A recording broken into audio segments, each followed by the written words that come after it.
ఈ సమాజంలో ప్రతి మధ్యతరగతి మహిళ జీవితంలో ఓ ప్రశ్న ఉంటుంది. ఉద్యోగం చేయాలా? ఇంట్లో ఉండాలా? ఇది పనికిమాలిన ప్రశ్న మాత్రం కాదు. ఇది ఆమె జీవితంలోని అసలైన డైలమా. ఇంట్లో ఉంటే ఏం చేస్తావు ఇంట్లో కూర్చుని అన్న మాటలు వింటారు. ఉద్యోగం చేస్తుంటే పిల్లల్ని పట్టించుకోకుండా ఉద్యోగానికి వెళ్తావా అని విమర్శిస్తుంటారు.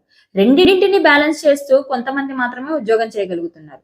మధ్యతరగతి మహిళలకు కలలుంటాయి, కానీ బాధ్యతల ముందు వాటిని పక్కన పెట్టాల్సిన పరిస్థితి వస్తుంది. అమ్మగా, భార్యగా, కోడలిగా ఎన్నో బాధ్యతలను మోస్తుంటుంది, కానీ పేరు మాత్రం ఒక్కటే. ఇంట్లోనే ఉంటుంది లేదా ఉద్యోగానికి వెళ్తుంది అన్న పేరు మాత్రం మిగిలిపోతుంది. ఒక్కసారి ఉద్యోగం వదిలేస్తే తిరిగి జాబ్ లో చేరే అవకాశం మానుకోవాల్సి వస్తుంది. ఇంట్లో ఉంటే మానసిక ఒత్తిడి, ఒంటరితనంతో పాటు ప్రతిదానికి ఇంట్లో అత్తమామలు, భర్త పైనే ఆర్థిక అవసరాల కోసం ఆధారపడాల్సి వస్తుంది. కానీ అసలు ప్రశ్న వేరే ఉంది. ఆమె అసలు ఏం చేయాలనుకుంటుంది?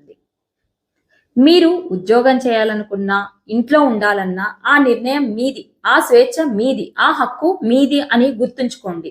ఒక మహిళ తనను తాను మర్చిపోయి ఇతరుల అవసరాలను తీర్చడమే కాదు, తన కలలను పక్కన పెట్టకుండా స్వతంత్రంగా జీవించాలనుకోవడానికి కూడా ధైర్యం కూడగట్టుకోవాలి.